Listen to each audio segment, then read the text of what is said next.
জুমার খুতবা দেওয়ার জন্য ইয়াসির দুসারি দাঁড়ায় গেছে। তিনি বলেন আমি জুমার খুতবা দেওয়ার জন্য যখন আমি দাঁড়াইলাম, প্রথমে আমি রবের দরবারে শুকরিয়া আদায় করলাম। আল্লাহুম্মা লাকাল হামদু কুল্লুহু ওয়া লাকাশ শুকরু কুল্লুহু, লাকাল হামদু বিল ঈমান ওয়া লাকাশ শুকরু বিল ইসলাম ওয়া লাকাল হামদু বিল কুরআন। দয়ার মালিক আল্লাহ, তোমার দরবারে শুকরিয়া, তুমি আমারে মুসলমান বানাইছো। সুবহানাল্লাহ। তোমার দরবারে কোটি কোটি শুকরিয়া রে মালিক, তুমি আমাকে কোরআনের মতো অমূল্য নিয়ামত, অমূল্য সম্পদ আমার সিনার ভিতরে স্পেশাল ভাবে জমা করে দিয়েছো। তোমার দরবারে কোটি কোটি শুকরিয়া রে আল্লাহ, তুমি আমারে এখনো পর্যন্ত বাইতুল্লাহর ইমাম হিসেবে কাবার সামনে দাঁড় করায় রাখছো। জুমার খুতবা দিতে গিয়ে আমি শেষ সময় দুর্বল হয়ে গেলাম, প্রচন্ড রোদের তাপ। আমি সিদ্ধান্ত নিলাম 2 রাকাত সালাতে ছোট কেরাত তেলাওয়াত করব। এই কথা বলবো না, কষ্ট হয় আপনাদের? শেখ ইয়াসির দুসারি যখন তারাবির সময় কোরআন তেলাওয়াত করে, মনে হয় যেন কোরআন নাযিল হয়। বাইতুল্লাহ সবচেয়ে কম বয়সী ইমাম ইয়াসির দুসারি, ইউটিউবে সার্চ দিয়া বাসায় গিয়ে শুনলেন তার তেলাওয়াত, বাতি বন্ধ কইরা ঘরের সব দরজা লাগাইয়া একেবারে পিন পতন নিরাপদ, সব একদম সাউন্ড হবে না, ঠান্ডা মাথায় তার তেলাওয়াত শুনবেন। বিশ্বাস করে আপনার পাথরের মতো শক্ত দিল নরম হয়ে যাবে। জুমার খুতবা কমপ্লিট হয়ে গেল। আমি যখন জুমার সালাতের জন্য কাবার সামনে দাঁড়াইলাম, কাবার সামনে যখন আমি দাঁড়াইলাম, প্রথম রাকাতে সূরা হাশরের শেষ আয়াত তেলাওয়াত শুরু করলাম। হুয়াল্লাহুল্লাযী লা ইলাহা ইল্লা হু আলিমুল গায়বি ওয়াশ শাহাদাতি হুয়ার রাহমানুর রহিম। হুয়াল্লাহুল্লাযী লা ইলাহা ইল্লা হু الملك القدوس السلام المؤمن المهيمن العزيز الجبار।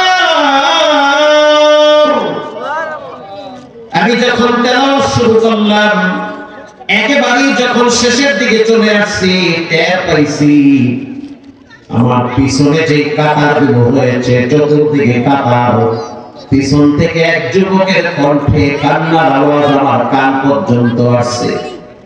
কান্নার ভিতরে কিছু কান্না আছে অভিনয়ের কান্না, কিছু কান্না আছে কষ্টের কান্না। কিছু কান্না দেখলে মানুষের দিল নরম হয়ে যায়, কিছু আওয়াজ শুনলে মানুষের শক্ত দিল নরম হয়ে যায়, আবার কিছু আওয়াজ শুনলে মানুষের মেজাজ গরম হয়ে যায়। ঠিক না ঠিক? কান্নার আওয়াজ যখন আমার কানে আসলো, আল বুকাউ মিনাল খাশিয়াতি, আমি বুঝতে পারছি এই কান্না হলো রবের ভয়ের কান্না। আল্লাহু আকবার। এই কান্না হলো রবের ভয়ের কান্না। আমি দ্বিতীয় রাকাতে সূরা আসর তেলাওয়াত করলাম, সূরা নাসর তেলাওয়াত করলাম। ইদা জাআ নাসরুল্লাহি ওয়াল ফাতহ ওয়া রাআইতান নাসা ইয়াদখুলুনা ফি দীনিল্লাহি আফওয়াজা ফাসাব্বিহ বিহামদি রাব্বিকা ওয়াস্তাগফির ইন্নাহু কানা তাওয়াবা। আমি দ্বিতীয় রাকাতে সূরা নাসর তেলাওয়াত করে দ্রুত নামাজ শেষ করে দিলাম, কারণ কাবার ইমামরা প্রস্তুতি বুঝে বাহিরে লক্ষ লক্ষ মানুষ রোদের তাপের উপরে দাঁড়ায় রয়েছে, তাদের শরীর থেকে ঘাম পড়তেছে। এখানে ওই লেগাপ সাইরা লম্বা তেলাওয়াত করা যাবে না। কিছু ইমাম আছে সামনে খাড়া গেলে পিছনে কারা খাড়াইছে কোনো হুশই নাই, এই শুরু করছে খটর খটর শুরু করছে। মানে গাড়ি এমন মানে তেলাওয়াত তো শুদ্ধ না, আওয়াজও সুন্দর না, এই স্টার্ট দেশে মনে হয় টমটম চালানো শুরু করছে। প্রস্তুতি বুঝতে হবে। যেই মসজিদগুলো বাজারে, যেই মসজিদগুলো রেল স্টেশনের পাশে, যেই মসজিদগুলো বাস স্ট্যান্ডে, এনাদের উচিত মাগরিবের টাইমে ফজরের টাইমে কিরাতকে শর্ট করা। অনেক যাত্রী আছে যাদের বাস ছাড়ার সময় হয়ে গেছে, এটা এনে মানে কোনো উস নাই, মানে চোখ বন্ধ করে স্টার্ট দিয়েছে, মানে চলতে আছে চলতে গেছে। ইয়াসির তুসারি বলেন নামাজ শেষ, যখন নামাজ শেষ হয়ে গেল কান্নার আওয়াজ এখনো আসতেছে। আমি পিছনে যখন তাকাইলাম দেখতেছি পিছনের দুই কাতার পর থেকে এক যুবক আমার দিকে ধায় আসতেছে। সামনে তো পুলিশ দাঁড়ায় রয়েছে, যুবককে আটকায় দেওয়ার জন্য যখন হাত বাড়াইলো সামনে যেতে পারবে না, ইমামকে নিরাপত্তা দেওয়া লাগবে। ইয়াসির তুসারি বলে রাস্তা ছেড়ে দাও, তাকে আমার সাথে সাক্ষাৎ করতে দাও, তার কান্নার আওয়াজ আমার কান পর্যন্ত এসেছে। যখন যুবক ইয়াসির তুসারির সামনে আসে, প্রশ্ন করল মা ইউবকিকা ইয়া শাবাব, কেন কাঁদো, কি হয়েছে? নামাজের ভিতরে কি তোমার বাবার কথা মনে পড়ছে? না হুজুর। তোমার মায়ের কথা? বলে না। তাহলে এমন কোন অবস্থায় তুমি নামাজে দাঁড়ায় কাঁদলা যে আওয়াজ আমার কান পর্যন্ত আসছে? যুবক বলতে আছে শায়েখ আমার বাড়ি হলো ইউরোপে, আমার জন্মস্থান আমেরিকায়, আমার বয়স মাত্র 20 বছর। জন্মের পর থেকে পর্যন্ত আমি ঠিক মতো সালাত আদায় করি নাই।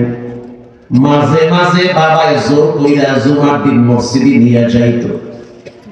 ঘটনাক্রমে এলাকার ইমাম সাহেব আমাকে অনেক অনুরোধ করে বাইতুল্লাহ নিয়ে আসছে, চলো বাইতুল্লাহ গিয়ে রমজান মাসে আল্লাহর কোরআন শুনবা। কোরআনের যে কি পরিমাণ মজা, কোরআনের যে কি ভালোবাসা, এটার মহত্ব, এটার মর্যাদা, এটা শুনতে হলে তোমাকে বাইতুল্লাহ যেতে হবে। আল্লাহু আকবার। আমি আসছি বাইতুল্লাহ, যখন আপনার খুতবা শুনছি তখনই মনে হইতেছে আমার ভিতরটা নরম হওয়া শুরু হয়ে গেছে। যখন আপনি সূরা হাশরের শেষ আয়াত তেলাওয়াত শুরু করলেন, কে যেন আমার শক্ত দিলটারে নরম করা শুরু করলো, তখন আমার মনে পড়েছে জীবনে কত পাপ আমি করছি, জীবন ভর আমি কত রকমের বাজে আড্ডাখানায় সময় দিছি, জীবনে আমি কত রকমের অপরাধ করছি, রাতেও গুনাহ করছি, দিনেও গুনাহ করছি। না জানি কোন জায়গায় আমার কাপড়ের কাপড় রেডি হয়ে গেছে রে আল্লাহ, কোন মসজিদে আমার জন্য পালকিটা অপেক্ষা করতেছে। অতীতের গুনাহের কথা যখন নামাজের ভিতরে মনে পড়ে গেল, তখন আমার শক্ত দিলটা নরম হয়ে যেতে শুরু করলো। হযরত আমি জানতে চাই আমার রব কি আমাকে ক্ষমা করবে কিনা? ইয়াসির তুসারি বলে কাইন্দো না। আল্লাহর নবী বলেছেন আত-তাইবু মিনাজ যামবি কামান লা যামবা লা, কেউ যদি গুনাহ করে তারপরে আবার যদি গোপনে তওবা করে, রব্বুল আলামিন মায়ের পেট থেকে বাচ্চা আসলে যেমন নিষ্পাপ, ঠিক তেমনি ভাবে কোন যুবক যদি গোপনে অপরাধ করার পরে নীরবে আবার চোখের পানি ছেড়ে কাঁদে আর তওবা করে, রাসূল বলেন নিষ্পাপ বাচ্চার মতো সেও নিষ্পাপ হয়ে যায়। हर मुरीद देने तू तैयार है, जो न मांगे उससे तू बेजार है। अरे भाई মানুষের কাছে বারবার চাইলে মানুষ বিরক্ত হয়, রব বলেন আমার কাছে না চাইলে আমি বিরক্ত হই। প্রিয় ভাইরা আমার, ইন্নামাল মুমিনুনা আল্লাযীনা ইযা যুকিরাল্লাহু ওয়াজিলাত কুলুবুহুম। এবার আমি আপনাদের কাছ থেকে জানতে চাই পৃথিবীর ভিতরে যত রকমের আওয়াজ আছে, যত রকমের পড়া আছে, জানতে চাই সবচেয়ে শ্রেষ্ঠ পড়ার নাম কি? আরো জোরে আওয়াজ দিয়ে বলেন কি? কোরআন। জীবনে কোনোদিন ধানমন্ডিতে নামাজ পড়ছেন কিনা জানি না, তবে একবার ওইদের ফজরের টাইমে তাকওয়া মসজিদে, ফজরের টাইমে এই জানুয়ারির শীতের ভিতরে আমি তাকওয়া মসজিদে ম্যাক্সিমাম নামাজ পড়তাম যখন ঢাকায় ঢুকতাম। প্রথম কাতারে দেখতাম 12 বছর 13 বছরের ছোট ছোট বাচ্চারা ইমামের পিছনে দাঁড়ায় রয়েছে। শীতের ভিতরে যখন মানুষ ঘর থেকে নামতে চায় না, তখন দেখি 14-15 বছরের স্কুলের ছাত্ররা শীতের ভিতরে ফজরের টাইমে দাঁড়ায় থাকে ইমামের পিছনে। আমি প্রশ্ন করলাম, ঠান্ডার ভিতরে তো অনেক যুবক মসজিদে আসতে চায় না, তোমরা আসলা কারণ কি? কোন ক্লাসে পড়ো? দুই একটা বাচ্চা বলল, হুজুর আমি 6 এ পড়ি, 7 এ পড়ি, 9 এ পড়ি। তো ফজরের টাইমে শীতের ভিতরে মসজিদে আসলা কারণটা কি? তারা উত্তর দিল, দিনের বেলায় লেখাপড়া করি দুনিয়ার জন্য, ফজরের টাইমে সালাত আদায় করি আখিরাতের জন্য, আল্লাহর জন্য। কিন্তু মজার বিষয় হলো হুজুর, ইমামের তেলাওয়াতটা এত মজা, ফজরের টাইমে যে ঘুমায় থাকবো ওই সুযোগ হয় না। কোরআনের আকর্ষণে ফজরের টাইমে মসজিদে আনতে আল্লাহ পাক বাধ্য করে, এত মজা। বেতন বাড়ায় দিয়া ভালো হুজুর রাখবে, খালি চেষ্টাই করেন না, তাহলে টাইস বিল্ডিং এই সেই। আর এমন একজন ইমাম সাহেব আছেন, পড়া হলে উজু করতে চায় না, কথা বল না খা। হ্যাঁ ঠিক কথাই। প্রিয় ভাইরা আমার, এজন্য রব্বুল আলামিন বলেন, ইন্নামাল মুমিনুনা আল্লাযীনা ইযা যুকিরাল্লাহু ওয়াজিলাত কুলুবুহুম। মুমিনদের প্রথম গুণ হলো, মুমিনদের সামনে যখন আল্লাহর কথা বলা হয় তখন মুমিনদের কলিজাটা বিগলিত হয়ে যায়, আল্লাহর ভয় তাদের অন্তরে প্রকম্পিত শুরু হয়। আগের যুগে বাচ্চাদের ভিতরে আল্লাহর ভয় ছিল, এই যুগে 90 বছরের বুড়ারেও দেখি চায়ের দোকানে নামাজের টাইমে বসে বসে পিরিয়ড টিভি নিয়ে ব্যস্ত থাকে। ঠিক আছে, এমনি কইছেন, তার মানে এই আল্লাহর ভয় এই দেশেও আছে। অনেক মুরব্বী বাবারা আছে, মসজিদে আজান হইতেছে, কোনো খবর নাই, মাশাআল্লাহ, এই ঠ্যাঙের উপর ঠ্যাং আয়া ঠান্ডা মাথা বিড়ি খায়, এরপরে চা নিয়ে ব্যস্ত, টিভি নিয়ে ব্যস্ত। ম্যাক্সিমাম চায়ের দোকানগুলায় মুরব্বীদের দখলে থাকে, পোলাপানে লজ্জায় ঢুকে না, চায়া দেখে আবার রয়ে রয়েছে, এই জায়গায় চা চায় করে জানি নাই, চায়া দেখে যে টিভিতে বাসর ঘর চলে, ঠিক না বেঠি?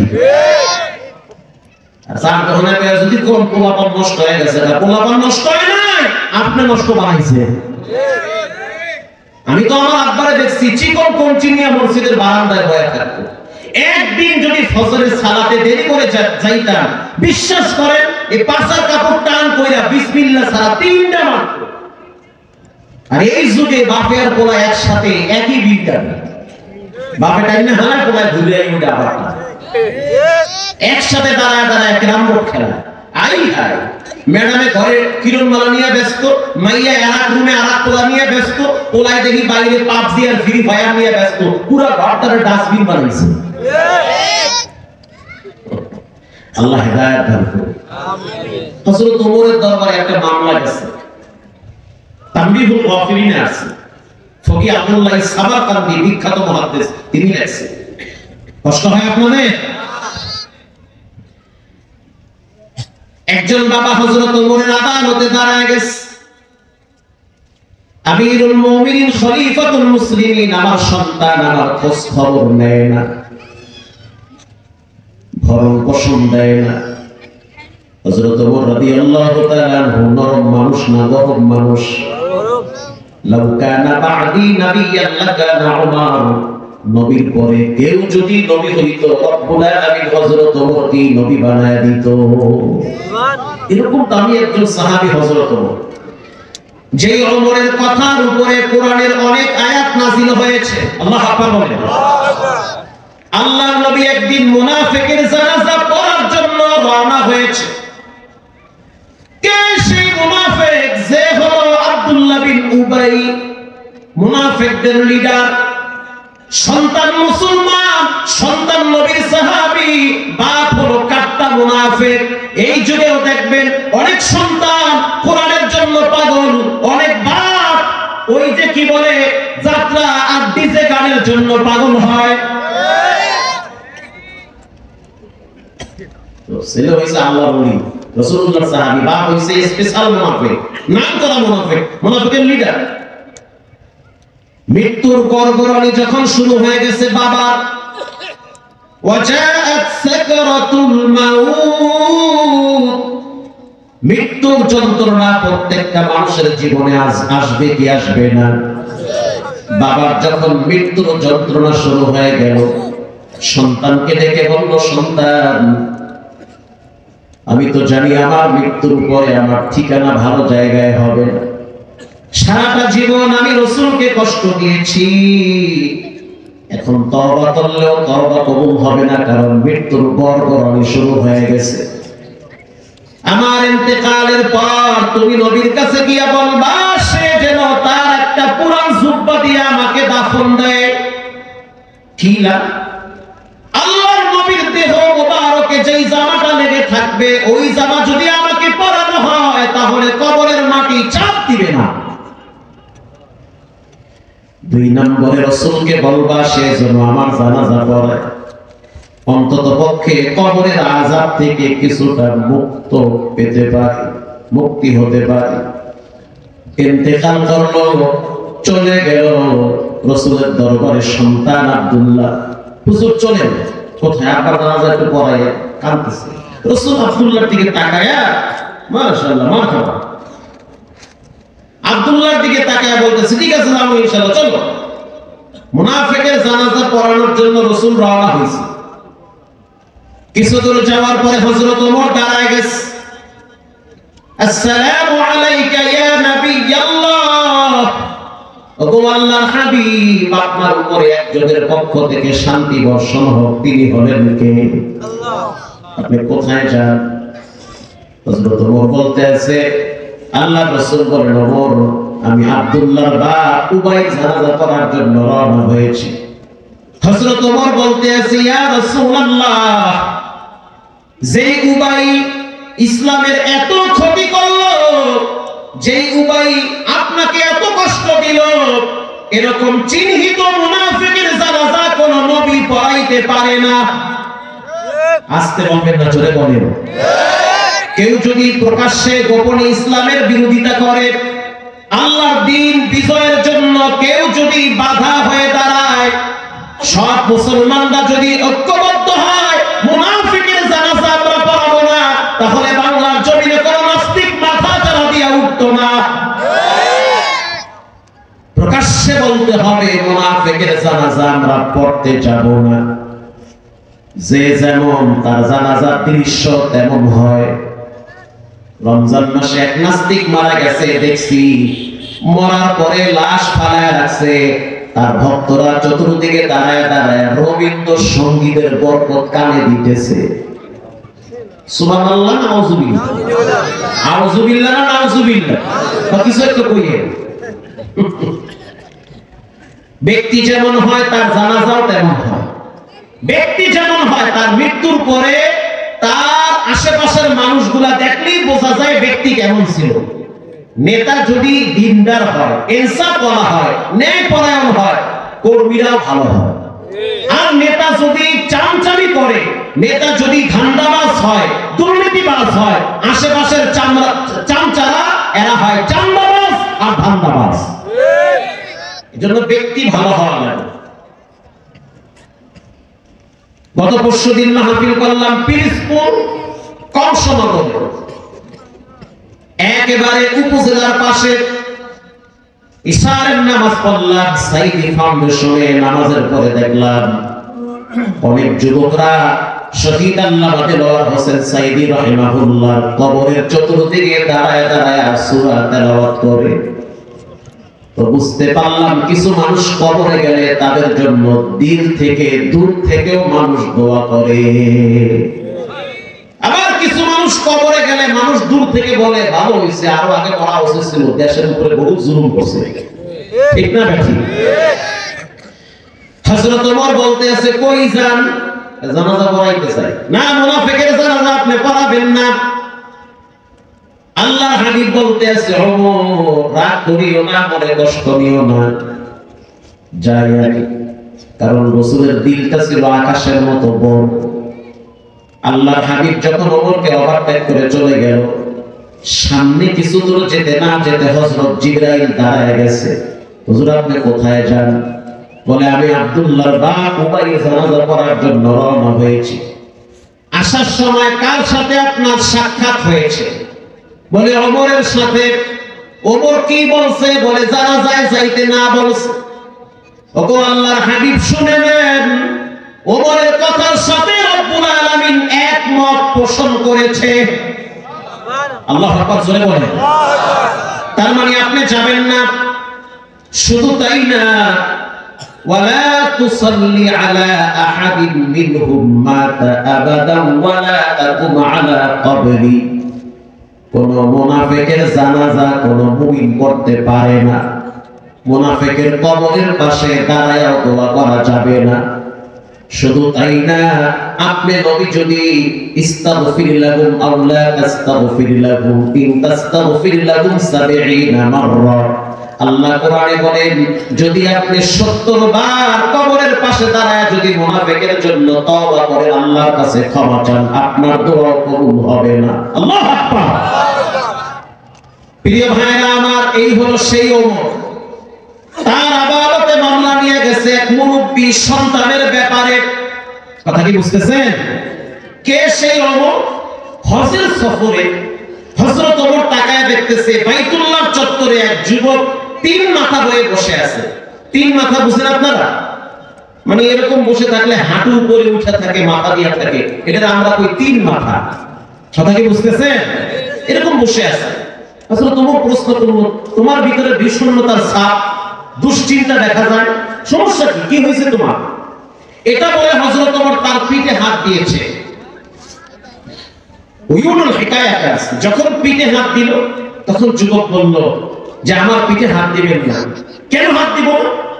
বলে আমার পিঠে ব্যথা। কিসের ব্যথা? বলে চাবুকের আঘাতের ব্যথা। কে চাবুক মারছে? বলে গভর্নরের সন্তান। গভর্নরকে আপনাদেরকে আরো সহজে বুঝাই, মন্ত্রীর ছেলে আমারে মারছে, আরো সহজে বুঝাই, এমপির ছেলে আমারে মারছে।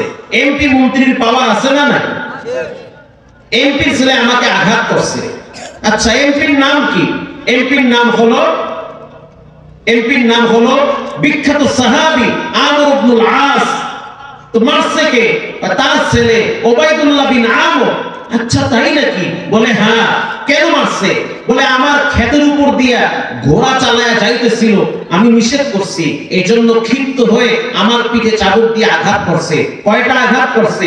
19টা আঘাত করছে। আচ্ছা ঠিক আছে, তুমি এখানেই থাকবে, আমি দেখতেছি যে হজের সফরে আর আসছে কিনা। যখন দেখলো হজের সফরে আসে নাই, হযরত ওমর পুলিশ পাঠায় দিয়া বাপ বেটা দুইজনকে তার আদালতে দাঁড় করায় দিছে। দাঁড় করানোর পরে এবার হযরত ওমর যুবকের দিকে তাকায় বলতেছে, এই ওবাইদুল্লাহ, তুমি কি এই যুবকের পিঠে আঘাত করছো? ওমরের সামনে কি মিথ্যা কথা বলার কোনো সুযোগ আছে? জি আমি আঘাত করছি। কেন করছো? করছি আমার রাগ উঠছে এই জন্য। এত রাগ, রাগের তেল বের করতেছি খারাপ। খালি রাগ, রাগ খালি বাইরে বাইরে। হযরত ওমর বলছে কয়টা আঘাত করছো? 19টা আঘাত করছি। এই যুবক কয়টা আঘাত করছে? বলে 19টা আঘাত করছে। আচ্ছা, আমর ইবনুল আস তোমার সন্তান, তোমার দেশে থাকে, তোমার অধীনে থাকে, তোমার ঘরে খায়, তোমার পকেটে টাকায় চলে, আর সে একটা গরিব বিরহ যুবকের উপরে আঘাত করছে, তুমি জানো না? বলে আমি জানি না। জানলে কি করতাম? জানলে কঠোর বিচার করতাম। বিচার তোমার করার দরকার নাই, বিচার আমি করব। যুবকের হাতে চাবুক তুলে দিল। যেই যুবককে আঘাত করছে তার হাতে চাবুক দিয়ে বলল, এই নাও চাবুক, যে তোমাকে 19টা আঘাত করছে তুমিও তাকে 19টা আঘাত করো, আর 20 নম্বরের আঘাতটা এই সন্তানের বাপ আমর ইবনুল আস তার পিঠের উপরে করবে। আল্লাহু আকবার বলেন। আমিরুল মুমিনিন অপরাধ করছে ছেলে, বাপ তো অপরাধ করে না। হযরত ওমর বলতেছে, বাপ কেন সন্তানকে কন্ট্রোল করতে পারলো না? বাবার ঘরে থাকে, ঘরে খায়, এত গরম দেখায় কেন এক নিরহ যুবকের উপরে আঘাত করলো? এজন্য একটা আঘাত বাবার পিঠের উপরে করা লাগবে। তখন সেই নির্যাতিত মাসলুম যুবক বলল, আমিরুল মুমিনিন, বিচার হয়ে গেছে, আমি মাফ করে দিয়েছি। সুবহানাল্লাহ বলে। এই হলো সেই যুবক, সেই ওমর। শুধু তাই না, বর্তমান বাংলাদেশে যে কোরআনের একটি আইন পার্লামেন্টে পাস থাকতো, চুরি করলে হাত কাটা যাবে, আস-সারিকু ওয়াস-সারিকা ফাকতাউ আইদিয়াহুমা। সব কোরআনের আইন পড়ে, শুধু একটা আইন থাকবে, চুরি করলে হাত কাটা যাবে। বিশ্বাস করেন, দুই একটা চোরের হাত যদি বাইতুল মুকাররমের সামনে কাটা হইতো, পৃথিবীর সব স্যাটেলাইট গুলো যদি এদিকে ফিট করা হইতো, সমস্ত মিডিয়ায় যদি উঠানো হইতো, সবগুলা টিভি চ্যানেল গুলায় যদি প্রকাশ করা হইতো চুরি করছে, হাত কাটা গেছে, বিশ্বাস করেন 5টা চোরের হাত কাটা হইলে বাংলাদেশের এই যত মানুষ বসবাস করে যার যার ঘর দরজা খুলে বসে থাকবে, দোকানদার তার শাটার করে শুয়ে থাকবে। কোন মায়ের সন্তানের সাহস নাই আরেকজনের দোকানে হাত দেওয়া। কিন্তু শর্ত হলো কোরআনের একটা আইন লাগবে, সেটা হলো চুরি করলে হাত কেটে যায়, হাত কেটে দাও। এই আইন পাস হোক, আমরা চাই কি চাই না? এজন্য আপনাদেরকে চেষ্টা করতে হবে, ইনশাআল্লাহ বলে। হযরত ওমরের আদালতে বাবাই গেছে মামলা নিয়ে, আমিরুল মুমিনিন আমার সন্তান আমার খোঁজ খবর নেয় না। পুলিশ পাঠায় দিয়া যুবককে ওমরের আদালতে দাঁড় করায় রাখছে। হযরত ওমর বলতে আছে, যুবক এই লোক তোমার কি হয়? বলে আমার আব্বা হয়। যদি তোমার বাপ হয়ে থাকে তাহলে বলো তুমি তোমার বাবার হক কেন আদায় করো না? যুবক বলতেছে, আমিরুল মুমিনিন রাগ করিয়েন না, আমি প্রথমে জানতে চাই দুনিয়াতে বাপ আগে আসছে না ছেলে আগে আসছে? দুনিয়াতে বাপ আগে আসছে না ছেলে আগে আসছে? আপনারা কি মনে করেন চাপাই মুসলমান বাপ আগে আসছে না পুরো আগে আসছে? বুলে আগে পোলাই পড়ছে, বাপ আগে আসছে। হযরত ওমর বলল বাবা আগে আসছে। এবার যুবক বলতেছে, আমিরুল মুমিনিন জানতে চাই দায়িত্ব বাবার আগে না ছেলের আগে? বলে দায়িত্ব বাবার আগে। দায়িত্ব কার আগে? আব্বার আগে। কি বাবার দায়িত্ব জানা দেন, বাবা শুনুক আমিও শুনি। হযরত ওমর রাদিয়াল্লাহু তাআলা আনহু বলেন, বাবার দায়িত্ব 3টা। বলেন কয়টা? বাবার প্রথম দায়িত্ব সন্তানের জন্য ভালো একটা মা নির্ধারণ করা। ভালো একটা মা যদি সন্তানকে উপহার দেওয়া যায়, বিশ্বাস করেন ওই সন্তান কোনোদিন বেশরমা বেলাজা ঐশীর মতো মা বাবা হত্যাকারী সন্তান হতে পারে না। ভালো একটা মা দাও। এজন্য বিবাহ করার আগে জাত গোষ্ঠী খুঁজবেন। মেয়ে নামাজ পড়ে কিনা, মেয়ের মা নামাজ পড়ে কিনা, মেয়ের বাবা সুদি কারবার করে কিনা খবর নাও। ঘরের মাতবাড়ি মায় করে না বাবায় করে খবর নেওয়া লাগবে। ঘরের পণ্ডিতি যদি মায় বেশি করে তাহলে বুঝবেন মেয়েটা শিখছে। আপনার ঘরে আইসা মেয়েটা বলবে সব দায়িত্ব আমার, কর্তৃত্ব আমার, মাতবাড়িও আমার। কথা বলেন না? হযরত ওমর রাদিয়াল্লাহু তাআলা আনহু বলেন, মা বাবার প্রথম দায়িত্ব সন্তানের জন্য ভালো একটা মা নির্ধারণ করা। এবার যুবক বলল, আমিরুল মুমিনিন আমার আব্বারে জিজ্ঞেস করেন আমার মায়ের কোথা থেকে বিয়ে করে নিয়ে আসছে। কারণ এমন তো হয় অনেক ছেলেরা নানার বাড়ি চিনে না। কথা বলেন না? শহরে বড় হইছে, মায়ের কোথা থেকে বাবা বিয়ে করছে গ্রামও যাইলে খবর জানি না। নানা বলছে নানার বাড়ি বরিশাল, বলছে নওগাঁ। কোন নানার বাড়ি, কেডা নানা, জাত গোষ্ঠী জানি না সে। হযরত ওমর রাদিয়াল্লাহু তাআলা আনহু বলল, মুরব্বি সত্য করে বলবা এই সন্তান কোন মহিলার পেট থেকে দুনিয়াতে আসছে?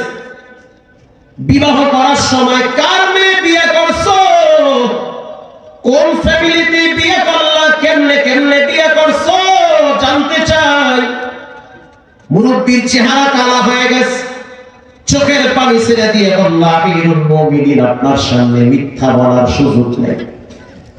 যৌবন বয়সে রক্ত গরম ছিল, যৌবন বয়সে টাকার গরম ছিল, একটা মারাত্মক দুর্ঘটনা ঘটায় ফেলাইছি। কি করছো?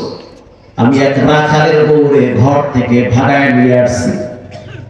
তাই নাকি? বলে খাপের ঘর মোত্তাজার মিলে গেছে না।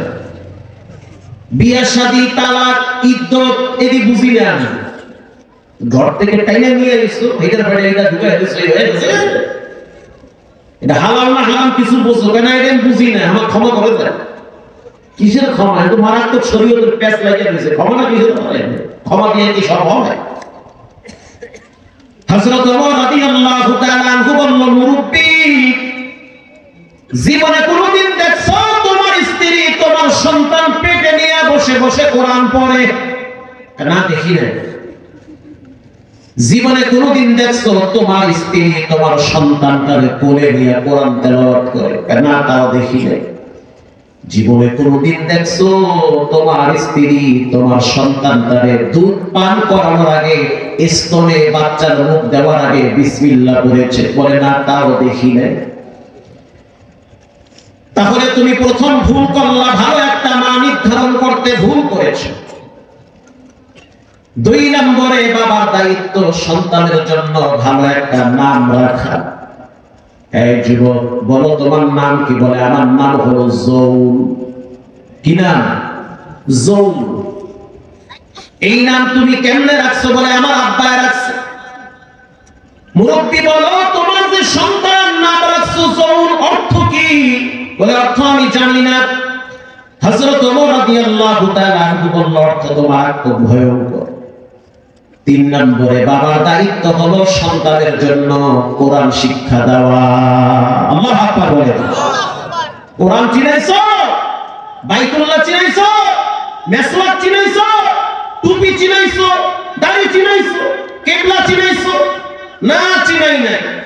যেই ছেলে কোরআন চিনে না, আল্লাহ চিনে না, রাসূল চিনে না, ইসলাম চিনে না, পশ্চিম চিনে না, ওই সন্তান তোমাকেও চিনবে না। পাবজি আর ফ্রি ফায়ার, টিকটক আর মোবাইল চিনবে, গাঁজা বাবা দাদা খায়া তাল হয়ে থাকবে। ঠিকই কথা। হারমোনিয়াম চিনায়, গিটার চিনায়, তবলা চিনায়, পশ্চিম চিনায় না, কেবলা চিনায়। এই বেটা, এটা পশ্চিম, এটা মসজিদ, এটা মিম্বর, এটা মেহরাব, এটা কোরআন, এটা হাদিস, উনি আল্লাহ, উনি নবী, এগুলো চিনাইতে হয়। এগুলো যদি সন্তান না চিনে, একটা টাইমে সন্তান মা বাবাকেও চিনবে না। দেখেন না ঈদের দিন খেলাটা হইছে কি? বৃদ্ধাশ্রমে উকিলের মা বয়া বয়া কান্দে, ব্যারিস্টারের বাপ বসে বসে কান্দে, 3 পোলা, 3টাই ডাক্তার, অনেক খেলা, অথচ বাবার খবর নেয় না। কোটি টাকার মালিক, বনশ্রীতে বাড়ি আছে, কোটি টাকার মালিক, কি বলে এই ঢাকায় গুলশানে ফ্ল্যাট আছে, কিন্তু জীবনের শেষ সময় থাকতে হয় বৃদ্ধাশ্রমে। এর কারণ কি? সন্তান কোরআন চিনে না, আল্লাহ চিনে না, রাসূল চিনে না, ইসলাম চিনে না, এজন্য মা বাবাকেও চিনে না, শেষ বয়সে বৃদ্ধাশ্রমে পাঠায় দিয়েছে।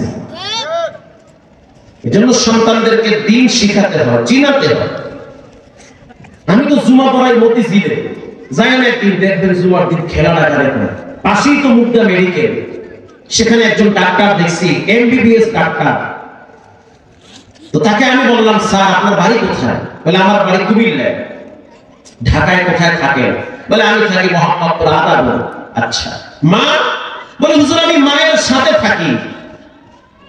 মানে শোনার পরে আমি একটু ধগজগে পড়ে গেছি। বলে কি আপনার মা কই থাকে, আপনি কই থাকেন? বলে আমি আমার মায়ের সাথে থাকি। সিস্টেমটা এমন বলা উচিত না, বা এরকম আমরা বলি না যে আমার মা আমার সাথেই থাকে, তার মানে মায়ের খুব ঠেকছে, মায়ের কেউ নিতে চায় না, আমার কাছেই থাকে, আমার মাধ্যমেই মায়ের চলে, মায়ের দুর্বল, আমি সবল। ডাক্তার বলল, হুজুর আমি বুঝাইতে চাই আমার মা সবল, আমি দুর্বল, মা আমার কাছে থাকে না, আমি মায়ের কাছে থাকি। আল্লাহু আকবার বলে। এটা হলো শিক্ষা, এটা হলো দ্বীনি শিক্ষা, এটা হলো কোরআনের শিক্ষা। তাকে বললাম, এই শিক্ষা আপনি কোথায় পাইছেন? ডাক্তার মানুষ, বসে বসে প্রেসক্রিপশন লেখেন, অথচ আপনার মুখে যে কথা শুনলাম এটা শুনে তো আমার দিল ভরে গেছে। সে জবাব দিয়ে বলল, হুজুর হাদিসে পড়ছি আল জান্নাতু তাহতা আকদামিল উম্মাহাত, আল্লাহ পাক নাকি মায়ের পায়ের নিচে সন্তানের জন্য জান্নাতটারে বিছায়া রাখছে। কেউ যদি জান্নাতের সন্ধান পাইতে চায়, সে যেন নিজ মা বাবার সেবা করে। খাজার দরবারে, বাবার দরবারে গিয়া লাভ নাই, তোমার দরবারে তোমার মা বাবা আছে, এরাই তোমার সবচেয়ে বড় তৌফিক। হযরত ওমর রাদিয়াল্লাহু তাআলা আনহু বলেন, বাবার 3 নম্বরের দায়িত্ব সন্তানকে কোরআন শিক্ষা দেওয়া। তুমি কি তোমার সন্তানকে কোরআন শিক্ষা দিয়েছো? বলে না, দেই নাই। এটাই তো তোমার জীবনের সবচেয়ে বড় ব্যর্থতা। চাপাইয়ের মুসলমান, আপনার সন্তান ডাক্তার হবে, অবশ্যই হবে, সব মোল্লা মুন্সি দরকার নেই। আপনার সন্তান ইঞ্জিনিয়ার হবে, জজ হবে, ব্যারিস্টার হবে, তবে সাবধান, সন্তানকে ইসলামের মৌলিক শিক্ষাগুলো দেওয়া লাগবে। সন্তান যেন সালাত চিনে, সন্তান যেন রাসূলুল্লাহর সুন্নাহগুলো চিনে। এগুলা যদি না চিনে, বিশ্বাস করেন এই দুনিয়ার ডিগ্রি এক সময় কোনো কাজে আসবে না, কাজে আসবে না। গত বছরদিন বগুড়ায় বয়ান করছে, এর আগের দিন গাবতলী। কোথায়? গাবতলী। তো বগুড়া একটা মেডিকেল আছে না, এই যে শহীদ প্রেসিডেন্ট জিয়াউর রহমান একটা মেডিকেল আছে না বগুড়া আছে।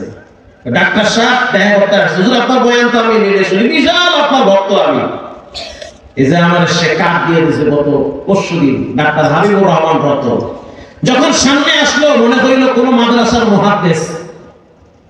মজার বিষয় হলো বগুড়া জামিল মাদ্রাসা, কারবালা মাদ্রাসায় যত শিক্ষক আছে সবার চিকিৎসা উনি ফ্রি করেন। আল্লাহু আকবার বলেন না। এমবিবিএস ডাক্তার, সদবদ ডাক্তার না। তাকে আমি বললাম, ডাক্তার মানুষ, প্রেসক্রিপশনের বোঝা মানলেই তো হাজার হাজার টাকা।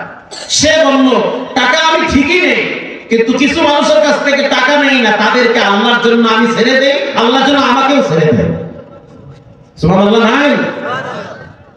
প্রিয় ভাইরা আমার, তো তাকে আমি বললাম, এই আদর্শ শিক্ষা কোথা থেকে পাইলেন? সে আমাকে বলল, হুজুর আমি হাজার হাজার রোগী ফ্রি দেখি, শুধু তাই না, আমি অসংখ্য রোগীর গোপন চিকিৎসার টাকা আমার পকেট থেকে দেই, শুধু তাই না, বছর শেষ যাকাত পাই টু পাই আদায় করে এটা ব্যয় করে ফেলি, শুধু তাই না, নিজের টাকায় মসজিদ বানাইছি, শুধু তাই না, নিজের টাকায় এতিমখানা বানাইছি।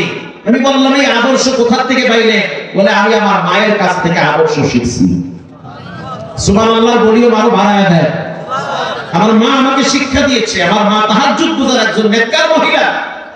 আমার আব্বা একজন সে ডাক্তার ছিল, সে বাপ ডাক্তার, মা একজন নেককার নারী, আমি একজন ডাক্তার, ডাক্তারি পেশা আমার, কিন্তু আমার ভিতরে ইসলামের বাতি আছে। আমি কোরআনের জন্য পাগল, আমার নামে মামলাও হয়েছে, আল্লাহ আমাকে এখনো পর্যন্ত টিকায় রাখছে। আল্লাহু আকবার বলেন। কাঁচায় না নুইলে বাঁশ পাকলে করে ঠাস ঠাস। আমাকে বরিশালের একটা ভাষা আছে, বাঁশ যদি কাঁচায় না নড়ে, এটা পাহাড় করে কি নড়ে, যদি নামাইতে যান ঠাস ঠাস করে। কথা বলেন না, কাঁচায় নোয়ান লাগে। কাদা চিনেন? কাদা কাদা কাদার ঘর আছে না আপনাদের দেশে? মাটির ঘর আছে। এবার আসে, বাচ্চারা হলো কাদার মতো, যত বড় হয় তত এরা শক্ত মাটি হয়ে যায়। বাচ্চারা হলো এই যে কাঁচা বাঁশের মতো, যত ফুলে যত মোটা হয়, যত বড় হয় তত শক্ত হয়। একটা গাছ যদি বেঁকা কইরা লাগান, 30 বছর পরে সেই গাছটা যদি সোজা করতে যান, সোজা হবে? আমনে সোজা হয়ে যাবে। কি মজার কথা না? আপনি আর আপনার ম্যাডামে দুইজনে মিললে যদি 30 বছর পর আপনার ছেলের কর সোজা সোজা হইবে, আপনারা কইবে সোজা হয়ে যাও, তুমি সোজা হও। সোজা হইতে চাবে না, সময় থাকতে সোজা করতে হবে। কাদা যদি ওয়ালে লাগান, বিশ্বাস করেন কাদাটা ওয়ালে লেগে যায়, কিন্তু কাদাটা যদি শক্ত হয়ে যায়, ওই কাদা ওয়ালে লাগতে চায় না, ওটা মারলে উল্টা মাকে ফিরে আসে। এই তো বলছে, বাচ্চারা হলো কাদার মতো। ছোট বাচ্চাটারে আমি ব্ল্যাকবোর্ডের সামনে বসায় দিছি, আর ওস্তাদকে বললাম, ওস্তাদ আমার ছেলেরে পড়ান। ওস্তাদ এবার দেখলাম ব্ল্যাকবোর্ডে একটা দাগ দিয়েছে, এই পৃষ্ঠায় কোনো চিহ্ন আছে? ফাঁকা, একটা দাগ দিয়েছে, আলিফ। এবার ওস্তাদ বাচ্চাটাকে বলল, বলো আলিফ। বাচ্চা বলে আলিফ, ওস্তাদ বলে না না, টান মারলে হবে না, বলতে হবে আলিফ। বলেন আলিফ, একটু মুখ খুলে বলেন আলিফ। এবার বলেন বা, এগুলো হরফ, কেউ যদি পড়ে 10টা নাকি আমলনামায় জমা হয়ে যায়। টান মারছে আলিফ, ওস্তাদ বলে বলো কি, বলে আলিফ। বাচ্চা মানুষ তো, বাচ্চাদের অভ্যাস এক একটা দৃশ্য দেখলে কৌতূহল জাগে, কি কেন কি জন্য হয়েছে, বহুত কাহিনী। ওস্তাদ আমি জানতে চাই আলিফে কি হয়, আলিফে কি হয়? এবার ওস্তাদ বলে আলিফে আল্লাহ। আলিফে কি? আল্লাহ। এবার ওস্তাদ টান মারছে বা, বাচ্চা বলে বা, ওস্তাদ বলে বা, বাচ্চা আবার বলে বা। বাচ্চা আবার প্রশ্ন করলো, ওস্তাদ জি জানতে চাই বাতে কি হয়? ওস্তাদ বলে বাতে বাইতুল্লাহ। বাইতুল্লাহ কি? বলে বাইতুল্লাহ ও আল্লাহর ঘর। ওস্তাদ আমি জানতে চাই বাইতুল্লাহ গেলে কি হয়? এবার ওস্তাদ বলে ইন্না আউওয়ালা বাইতিন বুদিআ লিন-নাসি লাল্লাযী বিবাক্কাতা মুবারাক লাল্লাযী বিবাক্কাতা মুবারাকান ওয়া হুদাল লিল আলামিন।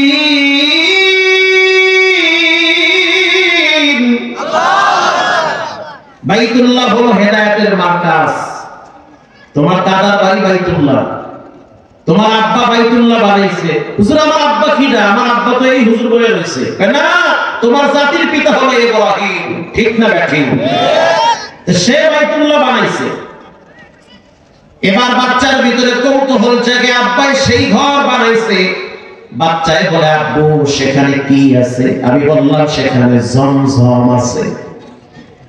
এবার বাচ্চা বলে আর কি আছে? আমি বললাম সন্তান সেখানে জান্নাতের 2টা পাথর আছে। আল্লাহু আকবার বলে। একটা হলো মাকামে ইব্রাহিম, জাতির পিতা যেই জায়গায় দাঁড়াইয়া বাইতুল্লাহ বানাইছে তার পায়ের চিহ্ন এখনো পাথরে লেগে আছে, সেটা ওখানে আছে। আরেকটা হলো হযরত আসওয়াদ, হযরত আসওয়াদ, এই পাথরটা হলো জান্নাতের পাথর। এই 2টা পাথর বাইতুল্লাহ আছে। এবার বাচ্চা বলে বাবা আমার মন চায় আমি বাইতুল্লাহ যাব। তাহলে চিন্তা করেন, ছোট মানুষ ওরে যেমনে চালাই তেমনে চলে। ফজরের টাইমে মসজিদে যাওয়ার জন্য যখন গেট থেকে বের হই, বাচ্চা ঘুম থেকে চিৎকার মেরে বলে বাবা তুমি গেলে হবে না, আমাকেও নিতে হবে। বাচ্চারা সাধারণত অনুকরণীয় হয়, যা দেখে তাই শিখে। এজন্য বিনয়ের সহিত বলি, অনুরোধ করে বলি, সন্তানদেরকে নিজের হাতে নষ্ট করবেন না। এমন একটা দিন আসবে যেদিন সন্তান আপনার কোনো কাজে আসবে না। বাংলাদেশের চিত্র শুনলে তো আপনি অস্থির হয়ে যাবেন। বাবার লাশ ফালায় রাইখা ছেলে মেয়েরা সম্পদ নিয়ে মারামারি কারাকারি করে, দোয়াটাও করতে চায় না। বাবা মারা গেছে, বাবার জন্য দোয়া করো না, দোয়ার টাইম নাই। বাবার সম্পদ কত আছে আগে বের করো। বাবার লাশ কবরে নামাইয়া কোনো মতে মাটি দিয়া কিসের নামাজ কিসের দোয়া খবর নাই। বাবার কত সম্পদ আছে এগুলা নিয়ে ভাই বোনদের ভিতরে রক্তপাত ঘটে। এর লেগে মরার আগে মাদ্রাসায় 2-1টা ফ্যান কিনে দিয়ে মরলেন, মরার পরে তোলা মাইয়া দোয়া করবে, ওই সময় এখন নাই। মরার আগে মসজিদের 2-1টা ফ্যান কিনে দিয়ে মরলে, মরার আগে 2-1000 ইট কিনা মাদ্রাসায় দান করে মাইয়া কোলা যদি দোয়া না করে তবু তো আর কুল্লি মারি লাগবে না। দোয়া মাদ্রাসা মসজিদে যা দান করছে ওই দোয়াই আমার জন্য যথেষ্ট হয়ে যাবে, ঠিক না বেশি? হ্যাঁ ঠিক কথা। মরার আগে কিছু কিছু দান করে আল্লাহ বরকত বাড়ায় দেয়। টাঙ্গাইলে বয়ানে গেলাম, এলেঙ্গায়, নাগরপুরে।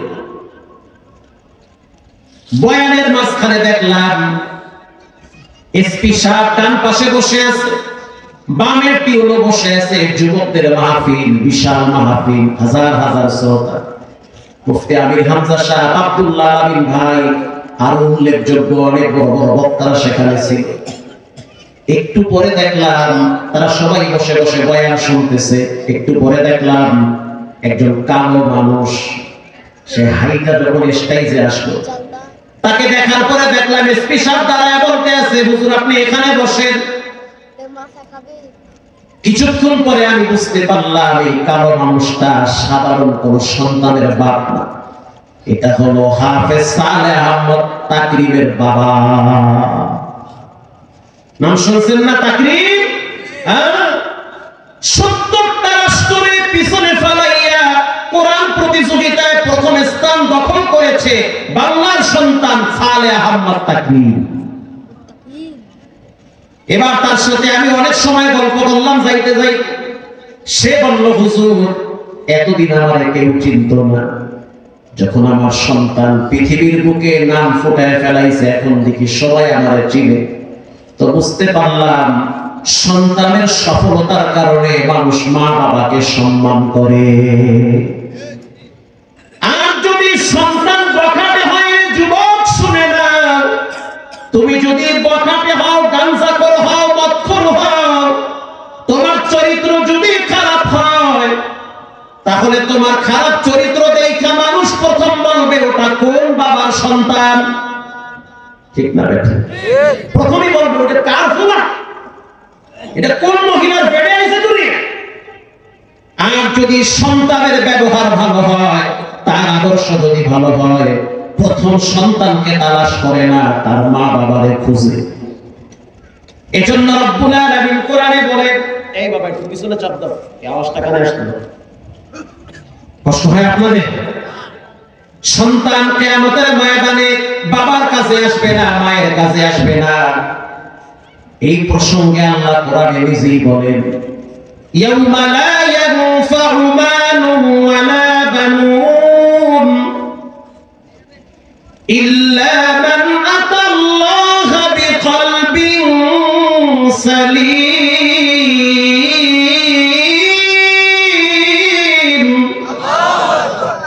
কিয়ামতের দিন মাল কাজে আসবে না, সম্পদ কাজে আসবে না, তবে নেককার সন্তান কাজে আসবে। সন্তান যদি কোরআনওয়ালা হয়, দিনদার হয়, জনদরদি হয়, ইসলামপন্থী হয়, কোরআনপন্থী হয়, কিয়ামতের ময়দানে ওই সন্তান বাবার জন্য সুপারিশ করে করে জান্নাতের গেটে দাঁড়ায় থাকবে। সন্তান দিনদার হয়। ইন্নামাল মুমিনুনা আল্লাযীনা ইযা যুকিরাল্লাহ, মুমিনদের প্রথম গুণ, তাদের সামনে যখন রবের কথা বলা হয় তখন তাদের কলিজায় কার ভয় আসে? আল্লাহর। তাফসীরে ইবনে কাসিরে আছে, বাপ আর ছেলে দুইজনে দামেস্কের একটা বাগানের পাশ দিয়ে হাঁটতেছে। জান্নাতানি আন ইয়ামিনি ওয়া শিমাল, বিশাল বড় বাগান, ডানেও বাগান বামেও বাগান। এবার বাবা সন্তানকে বলে, সন্তান তুমি একটু এখানে দাঁড়াও, আমি বাগানের ভিতরে ঢুকলাম। আঙ্গুর ফলের বাগানে ঢুইকা কিছু আঙ্গুর পেড়ে নিয়ে আসি। বাপ সন্তানরে দাঁড় করায় রাইখা কেবল মাত্র আঙ্গুর ফলের বাগানে ঢুকছে। ধরেন আপনাদের মহল্লায় আম বাগানে ঢুকছে, এই আম বাগানগুলোর মালিক আছে না? নাই, মালিক তো আছে। এখন মালিকের অনুমতি ছাড়া যদি আপনি ঘোরাইতে গিয়ে দুই চারটে পারেন, বাইরে যদি খাইয়ে খুব মজা হয়েছে, এটা কি হালাল হবে না হারাম হবে? হারাম। সকালবেলা যে আম কুড়াইতে আগে মালিক কি কইছে যে কুড়ায় যা পাও সব নিয়ে যাও, কোনো দাবি নাই, হ্যাঁ নিতে পারেন। আর যদি মালিক অনুমতি না দেয়, কুড়াইনে আম খাওয়া তো হারাম। কার আম খান আপনি? আর একজনের কাছের আম খাইয়ে খুব মজা, মসজিদে গিয়ে আলহামদুলিল্লাহ। বাবাই কেবল আঙ্গুর ফলের বাগানে ধুইকে সন্তানকে কয়ে গেছে, কেউ যদি আমারে দেখে তুমি আমারে সতর্ক করবা। বাবাই কেবলমাত্র আঙ্গুর ফলের থোকা ধইরা টান মারছে। কথা কি বুঝতেছেন? টান মারছে। এখনো পর্যন্ত আঙ্গুর ফলের বোটা থেকে ডিসকানেক্ট হয় নাই, আলাদা হয় নাই। সন্তান চিল্লানো শুরু করছে, ইয়া আবি আহাদু ইয়ানা, ও বাবা কে যেন তোমার দিকে তাকায় আছে। এটা বলার সাথে সাথে বাবা ডরে জোতা হালায় মারছে দৌড়। কথা বুঝেন নাই? বুঝতে পারছেন? তার মানে বাবায় ভয় পাইছে, মালিক বুঝি আয়া পড়ছে। বাবা সন্তানের সামনে দাঁড়ায় দেখে কেউ নাই। বাবা তখন সন্তানের দিকে তাকায় বলল, সন্তান বুঝতে পারছি তুমি বুঝি আমার সাথে মজা নিতেছো। কাউকে দেখি না, কেন বললা যে ইয়া আবি আহাদু ইয়ারানা, কে যেন দেখতেছে? সন্তান সাহাবা আঙ্গুল উঁচা করে বলে পৃথিবীর কেউ দেখে না আব্বু, তবে মানুষের রব তাকাইয়া আছে, মানুষের আল্লাহ তোমার দিকে তাকাইয়া আছে। আলাম ইয়ালাম বিআন্নাল্লাহা ইয়ারা। এটা বলার সাথে সাথে বাবা দাঁড়ানোর থেকে বসে পড়ছে আর চোখের পানি ছেড়ে দিয়ে বলে মালিক, বুঝতে পারছি তুমি আমার একটা নেককার সন্তান দান করছো। সন্তানটারে বুকের সাথে জড়া ধইরা কপালে চুমা দিয়া বলে আরশের মালিক আল্লাহ,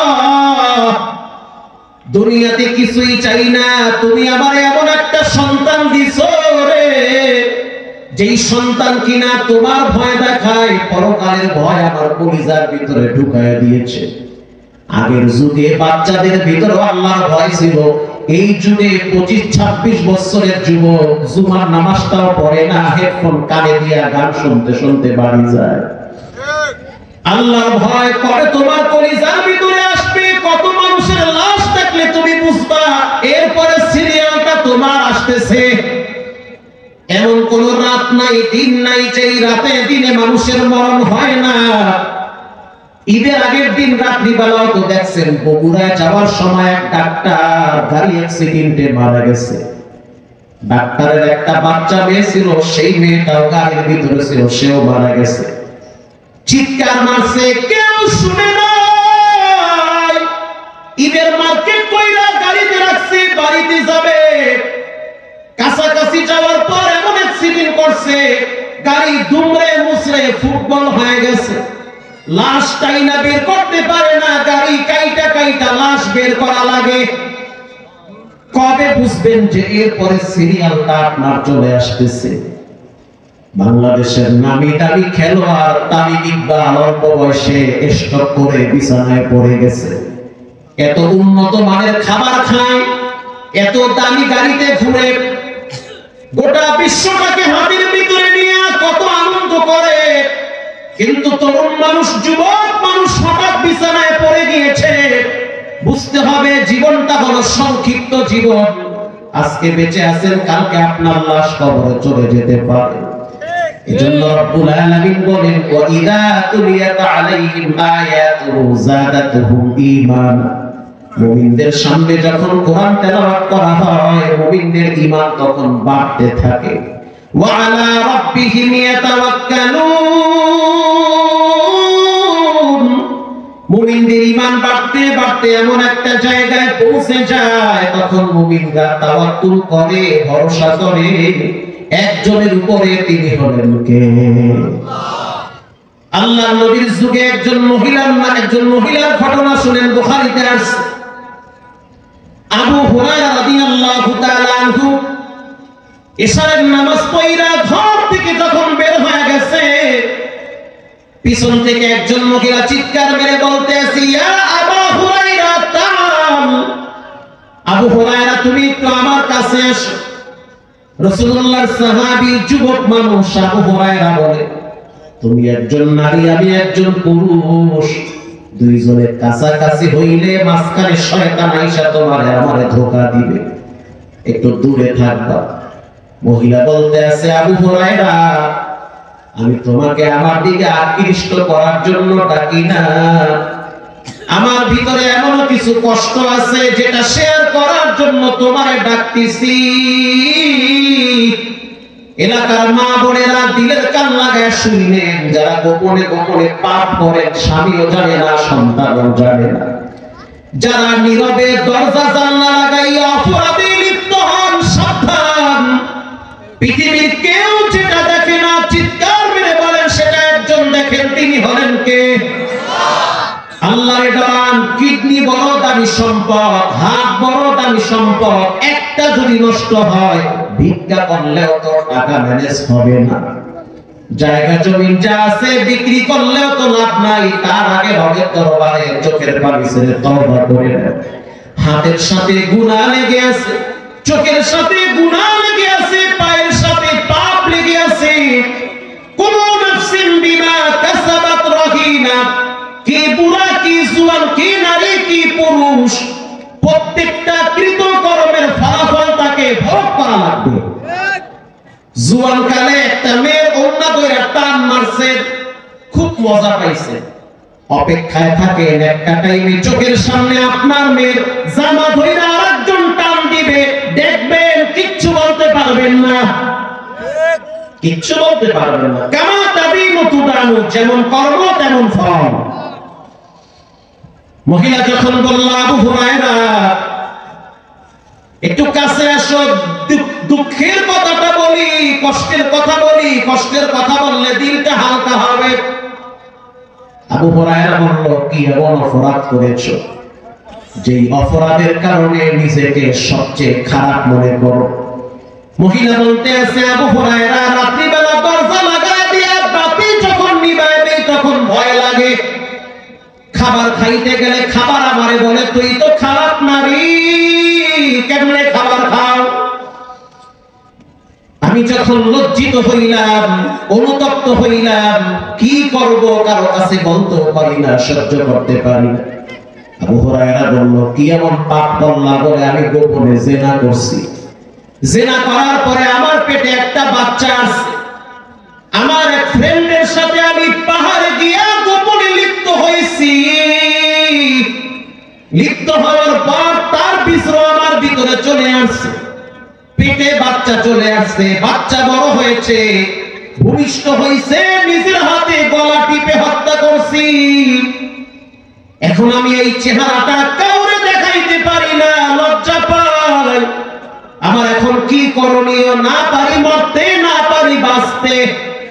পাপ আমারে সব সময় প্যারা দেয়, তুই কেন পাপ করলি? আমার জীবনটা সংকীর্ণ হয়ে গেছে। আবু হুরায়রা বলতে আছে, নারুল্লাহ,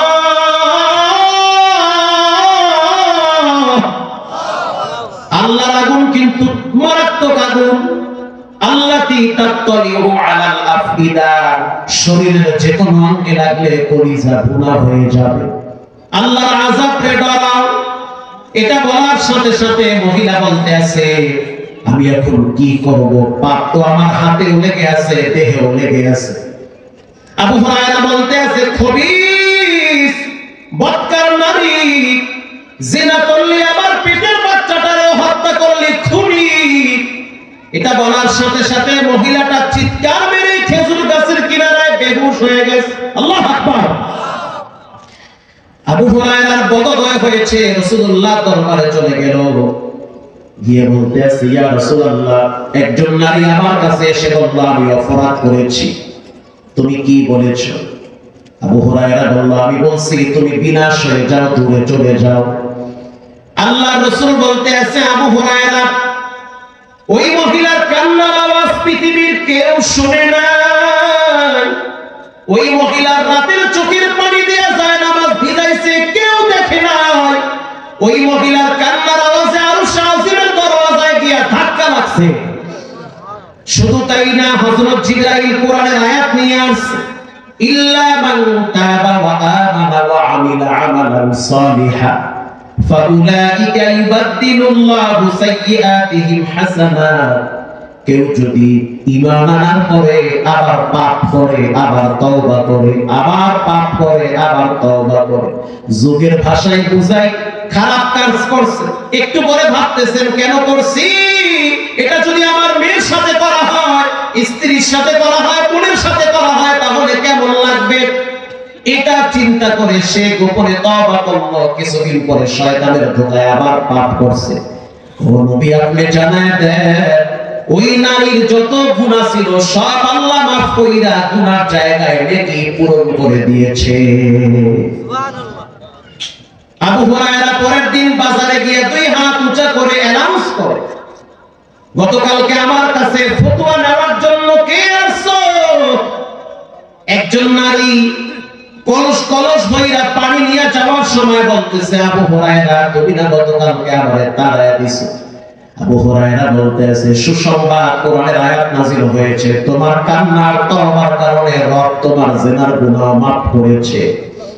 এটা বলার সাথে সাথে মহিলা বলতে আছে, আবু হুরায়রা শুনে নাও, রব্বুল আলামিন আমার মতো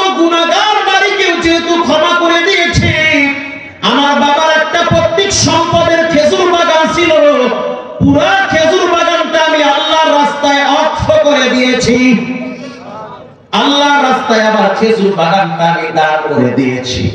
প্রিয় ভাইরা আমার, এখানে এমন সন্তান আছেন যারা গোপনে অপরাধ করে, গোপন পাপ মানুষকে গোপন ভাবে ধ্বংস করে দেয়। মনে রাখতে হবে, যা কিছু আপনার জীবনে হয় সব কিছু ঘটতেছে আপনার হাতের কামাই। এজন্য আজ থেকে তওবা করে নেন, জীবনে কোনোদিন আব্বা আম্মার সাথে বেয়াদবি করব না, দানের ক্ষেত্রে কৃপণতা করব না। আল্লাহর রাসূল বলেন, সাদাকা লা তুতফিউল গাদাবার রাব্বি, মানুষ যখন দান করে রবের রাগ তার উপরে ঠান্ডা হয়ে যায়। আল্লাহু আকবার বলেন। এখানে এমন মায়ের সন্তান আছেন যে কিনা নিজের হাতে নিজের আব্বারে কবরে রাখছে। ঈদের আগের দিন আমি গ্রামে 2.5 লক্ষ টাকা মাদ্রাসার উযু করার জন্য উযুখানার বিল দিয়ে আসছি। আলহামদুলিল্লাহ, ঠকি নাই। এটা বলার উদ্দেশ্য হলো, আল্লাহর রাস্তায় ব্যয় করলে রব কখনো ঠগায় না, আর জায়গা থেকে বাড়ায় দেয়। নিজের হাতে দাঁড়ায় থেকে গ্রামে মাদ্রাসা করছি, তাও আবার সাগরের পারে কুয়া কাটায়। আপনারা জানেন, ঝড় তুফান আসলে আমাদের বাড়ি ঘরগুলো মাটির সাথে মিশে যায়। এমন সন্তান আমার এতিমখানায় আছে, যেই সন্তানের বাপ নদীতে মাছ ধরতে গেছে, খবর নাই, গেছে তো গেছে, এখনো পর্যন্ত লাশ পাওয়া যায় না। প্রতি বছর শত শত লঞ্চ, শত শত নৌকা পানিতে ডুবে যায়, ট্রলার ডুবে যায়, শত শত ট্রলার পানিতে ভাসায় নিয়ে যায়, লাশও পাওয়া যায় না। এমন কিছু সন্তান ওখানে আছে, খরচ করি এই গোলামের পকেট থেকে। আল্লাহ ওয়াদা করছে, তুমি করবা, তোমাকে আমি আরেক জায়গা থেকে দিয়ে দিব। অতএব নিজের হাতে এমন কোন মায়ের সন্তান আছেন যে, হুজুর আমি মাদ্রাসার জন্য আল্লাহর মহব্বতে 10,000 টাকা দান করলাম। 10,000 টাকা, 20,000 টাকা।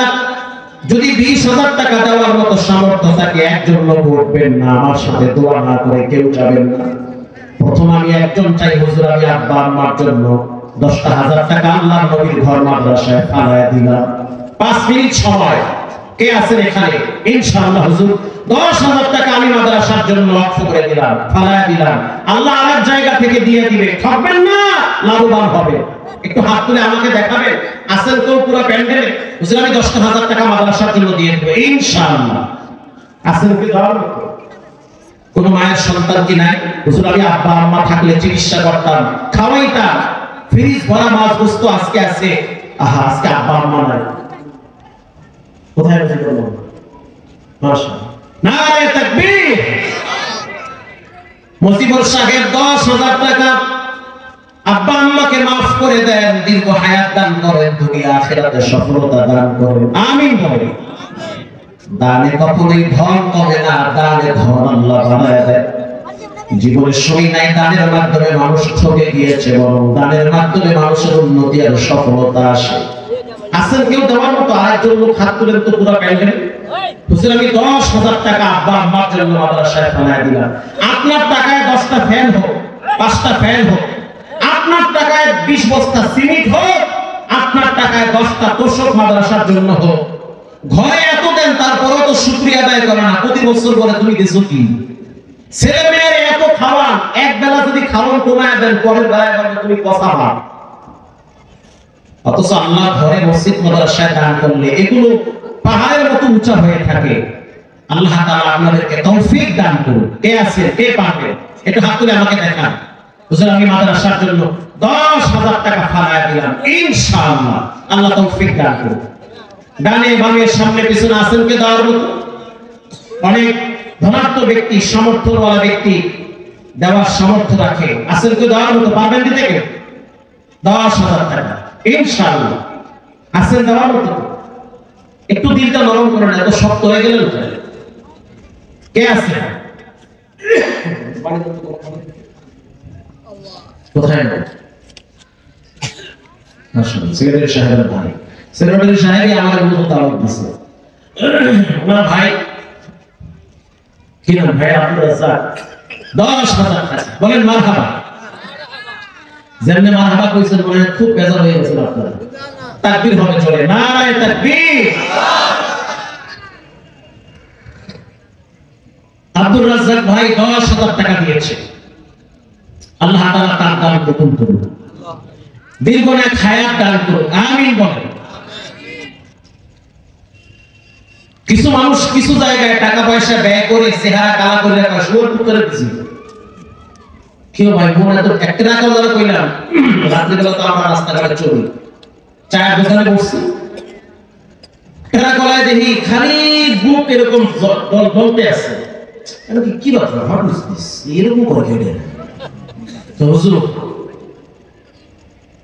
কিছু ছিল আমার পকেটে কুত্তারে দিয়ে দিছি। গাই হে কই কি দিছেন আপনি? টাকা ছিল কিছু যা ছিল সব লাগে গেছে। আমরা আটকায়া কইছেন দে মানে কিন্তু ভিতরে আনতে না, তাহলে কুত্তারে দিয়ে দিছি। মন্দির খুব খারাপ। তার মানে কিছু মানুষ টাকা পয়সা ব্যয় করার পরে বলে মন খুব খারাপ, শুয়ার কুত্তারে দিছি। সুদ করে সুদ দিয়া কয় শুয়ারে দিছি। কথা বল না। আবার কিছু মানুষ ভালো জায়গায় ব্যয় করার পরে বলে দোয়া কইলে অল্প দিছি ইনশাআল্লাহ আরো দিব। সুবহানাল্লাহ। তাসের কেউ দেওয়ার মতো হুজুর আমি মাদ্রাসার জন্য 10,000 টাকা দিব ইনশাআল্লাহ। আব্বা আমার জন্য 10,000 টাকা মাদ্রাসায় ফালায় দিলাম, লাভবান হবে। আল্লাহ কোরআনে বলেছেন তুল মা আনফাকতুম মিন খায়র ফালিল ওয়ালিদাইনি ওয়াল আকরাবিন।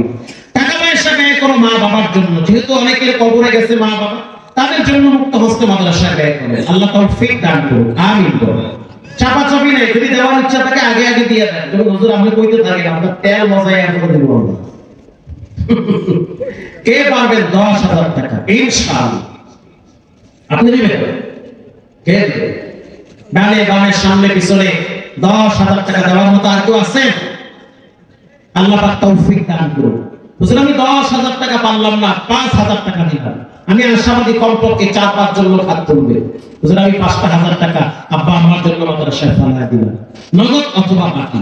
আল্লাহ পাক তৌফিক দান করুন, জীবনে বারবার হজ করার তৌফিক দান করুন, আমিন বলেন। মাকসুদ ভাই, নুরুল্লাহ মাকসুদ আল মাকসুদ সাহেব, সভাপতি সাহেবের ছেলে, মাদ্রাসার জন্য 12,000 টাকা দিয়েছে। বলেন মারহাবা।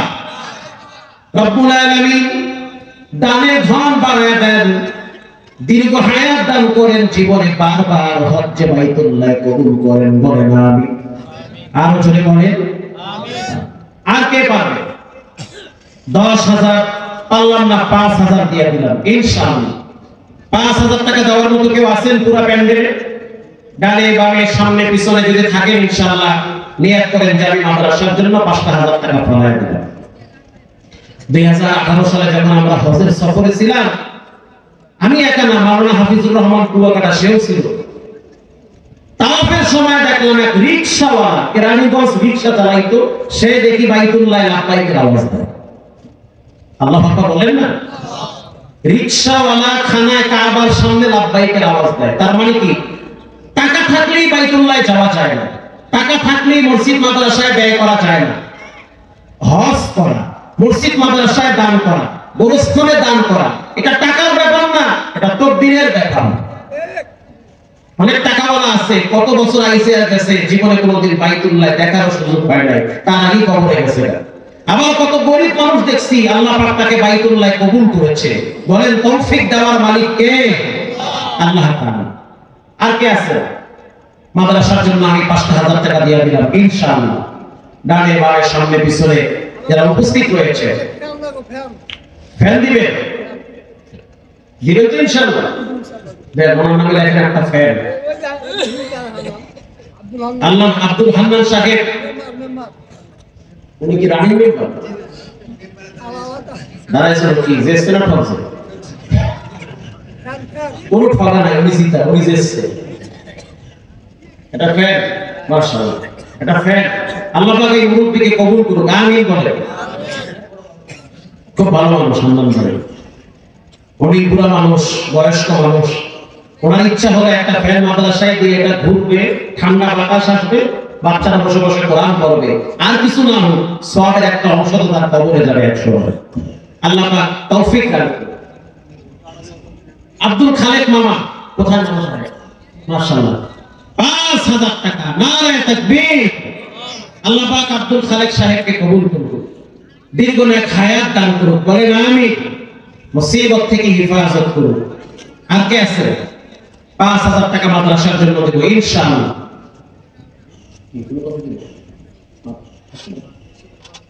মাশাআল্লাহ, আল্লাহ তৌফিক দান করুন, কবুল করুন। মজিবর ভাই 5000 টাকা, লিল্লাহি তাকবীর। আল্লাহ মজিবর ভাইকে কবুল করুন, দীর্ঘায়ু হায়াত দান করুন, আমিন বলেন। আমি ফেব্রুয়ারি 11 তারিখ আপনার নওগাঁ থেকে একটা মাহফিল করে ঢাকায় ঢুকতেছি। তো ঢোকার আগে এই যে সায়দাবাদ ফ্লাইওভারের কাজ এখনো হয় না, একটু বাকি আছে। সায়দাবাদ অর্থাৎ যমুনা সেতুতে উঠার আগে সায়দাবাদ আছে না, একটা কুয়াশায় গাড়ি অ্যাক্সিডেন্ট হয়েছে। আমি মনে করছি যে রাস্তা আছে, কিন্তু ওখানে চিহ্ন ছিল না, এদিকে ডাকাত করছে, চিহ্ন সব বুঝে গেছে। গাড়ি মারছি টান, গাড়ি আছে 100 উপরে, সামনে গিয়ে দেখি রাস্তা না, নাই হয় আসলে একটা টিনের বেড়া, এটা ভাঙে চলে ভিতরে ঢুকে গেছে। তো ফ্লাইওভার থেকে নিচে তো প্রায় 2 তলা নিচে, একটা রোডের উপরে গাড়ি ঝুলতেছিল। কয়েক ঘন্টা পরে পুলিশ এসে দেখলো আর ভাবলো যে ভিতরে যারা আছে সব মনে হয় ওইরা শক্ত হয়ে গেছে। কিন্তু আল্লাহর শুকরিয়া, আল্লাহ পাক আমাদের গাড়িটাকে একটা রডের উপরে এরকম ঝুলায় রাখছে, শুধু একটা রড নিচে এরকম ব্যাকা করে রাখছে। এটা আল্লাহ নিজেই হয়তো কুতুরুকে হাত দিয়ে ব্যাকা করে ঝুলায় রাখছে। আমরা ভিতরে 3 জন ছিলাম, একজনেরও পশম নষ্ট হয় না। এরপর থেকে নতুন জীবন পেয়েছি। আমি আমার স্ত্রীর সন্তান আব্বা আম্মাকে বলে দিয়েছি, সারা জীবন উপার্জন দিয়ে ঢাকায় মোহাম্মদপুরে একটা জায়গা নিয়েছি প্রতিবন্ধীদের জন্য 1,20,00,000 টাকা দিয়ে। আলহামদুলিল্লাহ, লা ফাখরা লাহু, কোনো ফখর নাই। যতটুকু চলার মতো অতটুকু নিয়ে চলো, বাকিটা দিয়ে আল্লাহ দ্বীনের রাস্তায় ব্যয় হবে। কারণ মানুষ আজকে মরবে, কালকে তার সম্পদ নিয়ে সবচেয়ে বেশি ভাগাভাগি হয়, মারামারি কারাকারি হয়। এজন্য বেঁচে থাকতে আল্লাহর রাস্তায় কিছু ব্যয় হোক। প্রিয় ভাইরা আমার, আল্লাহর দয়ায় বেঁচে আছেন, যদি সামর্থ্য থাকে কিছু টাকা আল্লাহর রাস্তায় ব্যয় করেন। কে পারবে? হুজুর আমি আব্বা আম্মার জন্য 2 জনের জন্য 2000 টাকা মাদ্রাসায় দান করলাম। একটু হাত তুলে প্যান্ডেল থেকে আমাকে 2 জন দেখান তো। আব্দুল বাসেত 5000, নারে তাকবীর। মায়ের জন্য 1000, আব্বার জন্য 1000, 2000। প্যান্ডেলে কেউ আছেন? দেবেন আপনি 2000 ইনশাআল্লাহ, কোনো টেনশন নাই। আপনি আমার কাছে কোলাকুলি করে যাওয়ার সময় টাকা পয়সা আল্লাহ দিবে, খরচ হবে আল্লাহর রাস্তায়, মনটাই থাকবে বড়। মারহাবা বলে। আব্দুর রহিম ভাই 2000, মোহাম্মদ বাবর ভাই, কোন বাবর ভাই? বিএনপির বড় নেতা বাবর সাহেব না? আচ্ছা আচ্ছা, সরি, বাবর ভাই, মাশাআল্লাহ। আল্লাহ পাক বাবর ভাইকে কবুল করুন, আমিন বলেন। আর কে আছে? এই পিছনে কোনো মুরব্বি আওয়ার নাই? 2000 টাকা দেওয়ার মতো সামর্থ্য আছে কে? ওই যে আমার আলাদা ভাই মোজাম্মেল ভাই, ওই যে বেলালের খালাতো ভাই, ওই যে মারহাবা বলেন। আল্লাহ পাক কবুল করুন। উনিও কালো মানুষ, আমিও কালো মানুষ, কালো কালো মিলে সেটা 2000 টাকা। আল্লাহ খায়র বরকত দান করুন। আর কে আছে? একটু সহজ করে দিলাম। যাদের সামর্থ্য আছে তারা 5000, 10000 দিবে, যাদের সামর্থ্য নাই তারা 2000 দিবে। আব্বার নামে 1000, মায়ের নামে 1000। আমি দিল থেকে আপনাদের জন্য দোয়া করব ইনশাআল্লাহ। মহিলা প্যান্ডেলে অনেক মা বোনেরা আছে, যদি সামর্থ্য থাকে আপনারাও কিছু দান করবেন। আল্লাহ পাক মা বোনদের দানগুলো কবুল করুন। কালকে একটু বড় নোটটা নিয়ে এসে আব্দুল ভাই, সাইফুল্লাহ ভাই আসবে ইনশাআল্লাহ। একজন আরেকজনকে